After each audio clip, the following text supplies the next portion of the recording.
नमस्कार दोस्तों, ईरान से बड़ी खबर सामने आ रही है। ईरान ने मिसाइलों की 64वें वेव को लॉन्च कर दिया है। ईरान इस बार की वेव में आधुनिक मिसाइलों को लॉन्च किया है। ईरान की यह मिसाइल इतनी खतरनाक है कि इजराइल का आयरन डोम इन मिसाइलों को रोकने में पूरी तरह से विफल साबित हो रहा है। ईरान इजराइल पर बड़े प्लान से खतरनाक मिसाइलों को लॉन्च किया है, जिसका मकसद है इजराइल के प्रधानमंत्री बेंजामिन नेतन्याहू को मार गिराना। मगर ईरान की बार बार की कोशिश नाकाम हो रही है। इजराइल ईरान में सैकड़ों सीनियर लीडर को मार डाला है, हजारों नागरिकों को बमों से उड़ा दिया है। ईरान पर हो रहा अत्याचार को देखकर चाइना खुली चेतावनी दिया है। चाइना के विदेश मंत्री ने कहा कि ईरान में जिस तरह से संगठित हत्या इजराइल और अमेरिका मिलकर कर रहे हैं, हम इसे बर्दाश्त नहीं करेंगे। चाइना की खुली चेतावनी के बाद अमेरिका इजराइल में पूरी तरह से टेंशन बढ़ गई है। अगर चाइना इस युद्ध में कूदता है तो भयंकर तबाही मच सकती है। अमेरिका इजराइल यही चाह रहे हैं कि किसी भी तरह से चाइना इस युद्ध में कूद जाए, मगर इस युद्ध में सबसे बड़ा नुकसान भारत का हो रहा है। ईरान भले ही भारत पर मिसाइल नहीं गिरा रहा है, मगर भारत के बिजनेस मोर्चे पर लगातार हमला कर रहा है। ईरान आज कतर के गैस प्लांट पर बड़ा हमला कर दिया, जहां से भारत की 47% गैस आयात होती है। मतलब भारत में 47% गैस कतर के इस प्लांट से आती है। उस ईरान पर हमला कर दिया। इस हमला से जो यह गैस प्लांट प्रभावित हुआ है, जिसकी वजह से भारत में भी गैस की चैन टूट सकती है। ईरान अंदर खाने भारत की एनर्जी चैन को तोड़ने की कोशिश कर रहा है और वह इस हरकत में सफल भी हो रहा है। अगर एक हफ्ते यही हालत बनी रही तो भारत में गैस सिलेंडर की तबाही मच सकती है।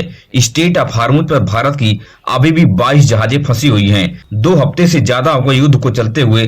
तब से भारत में अभी तक 2 से 3 जहाज ही भारत में गैस सिलेंडर और तेल लेकर आ पाई हैं। भारत का स्टॉक धीरे धीरे दरक रहा है। अच्छे दिन के इंतजार में कहीं भारत में भयंकर तबाही न मच जाए गैस सिलेंडर और तेल को लेकर, यह बहुत चिंता का विषय है। 2 हफ्ते के बाद अंदाजा था कि युद्ध धीरे धीरे डाउन हो जाएगा, मगर ऐसा लग रहा है कि यह युद्ध डाउन होने वाला नहीं है। ईरान लगातार खतरनाक मिसाइलों से मिडिल ईस्ट के देशों में हमला कर रहा है। अमेरिका पूरी तरह से इस हमले से करा रहा है। अमेरिका की गला जो है इस युद्ध में पूरी तरह से फंस चुकी है, सिर्फ और सिर्फ इजराइल की वजह से। आपको क्या लगता है कि अगर 2 हफ्ते युद्ध चलेगा तो भारत में गैस सिलेंडर की तबाही मच सकती है, या भारत के पास अभी इतना स्टॉक है जो अभी 1 से 2 महीने तक खरीद सकता है? अपनी राय को कमेंट बॉक्स में टाइप करके जरूर बताएं।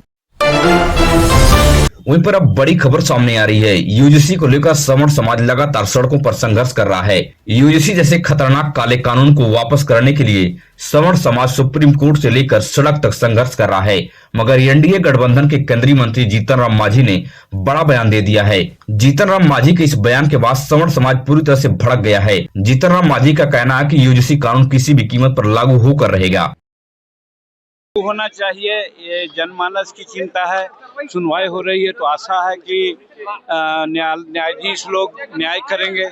यूजीसी लागू होना चाहिए। वहीं दूसरी तरफ बहुजन समाज के लोग भी यूजीसी कानून को लागू कराने के लिए सड़कों पर संघर्ष कर रहे हैं। मगर इन दोनों के बीच में यूजीसी कानून पर कुंडी मारकर सुप्रीम कोर्ट बैठ गया है। वह तारीख पर तारीख लगाकर आगे मामला बढ़ाता जा रहा है। अभी तक कोई फैसला नहीं हो पाया है। आपको क्या लगता है कि यूजीसी कानून लागू होगा या इस कानून को भारतीय जनता पार्टी वापस ले लेगी? अपनी राय को कमेंट बॉक्स में साझा जरूर करें।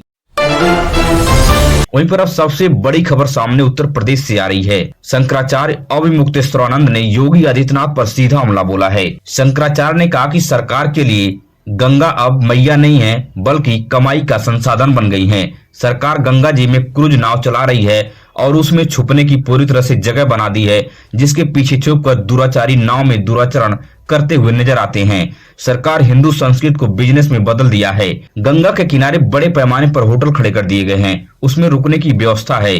गलत काम करने का अड्डा बना दिया गया है। शंकराचार्य के इस बयान को आप किस तरह से देखते हैं? अपनी राय को कमेंट बॉक्स में जरूर साझा करें।